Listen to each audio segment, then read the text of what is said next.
Welcome to the Short Funk Podcast. I'm Tom Barbalet.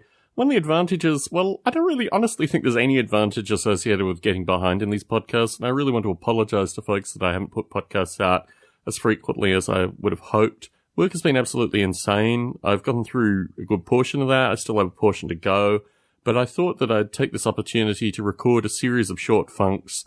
This is the election night that I'm recording this short funk on, and I talked historically about a number of things associated with these elections, which seems to, in some regard, have come to fruition.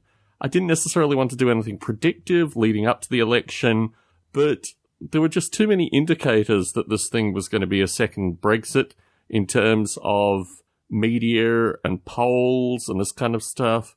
And the one thing that I'm really thankful for through the election, or at least for tonight, is that the people of San Jose did not riot. I mean, this was one of my great concerns coming into this thing, was that I was very suspicious might be the right term. I was under the impression that there was going to be a Trump victory. I was concerned that this would cause rioting that was even greater than the rioting that we saw when Trump came to speak. Now, obviously, Short Funk has been long-term narration associated with the lack of police presence in San Jose, and there may be rioting to come. I mean, it might just be that this is the election evening and everything is quiet and everything is good for tonight, at least. My hope is that people will actually start to take stock associated with what has occurred here and reflect very heavily on the role that the media and exit polls played in this thing. And I'm not really holding my breath about that because, quite frankly, certainly the Brexit situation led to no meaningful analysis by the folks that back the EU.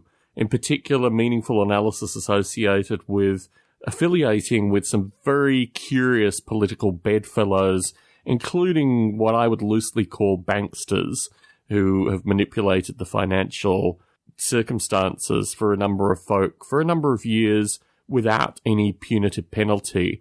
And what I think will happen in the US is obviously that these same individuals will start attacking the markets here. I mean, Hillary Clinton was the far-right candidate. She was the Wall Street candidate. When it looks like she was winning because the Wall Street folk decided to believe polls and the media, then the stock market increased. When it looked like she was losing and when potentially she actually lost, and no one has actually called the election at this stage, I'm just recording the audio preemptively, then I think there's going to be financial consequences based on that. And if people don't realize that this means that there is in fact probably a third or a fourth idea here, that they should remove themselves from affiliating with something that is so toxic in terms of the far-right policies of Hillary Clinton and her cronies, I don't know what's going to happen. I mean, my perspective is that I always hope for enlightenment, but practically people tend to be stupid in this regard. Tom Barbalet in San Jose, signing out.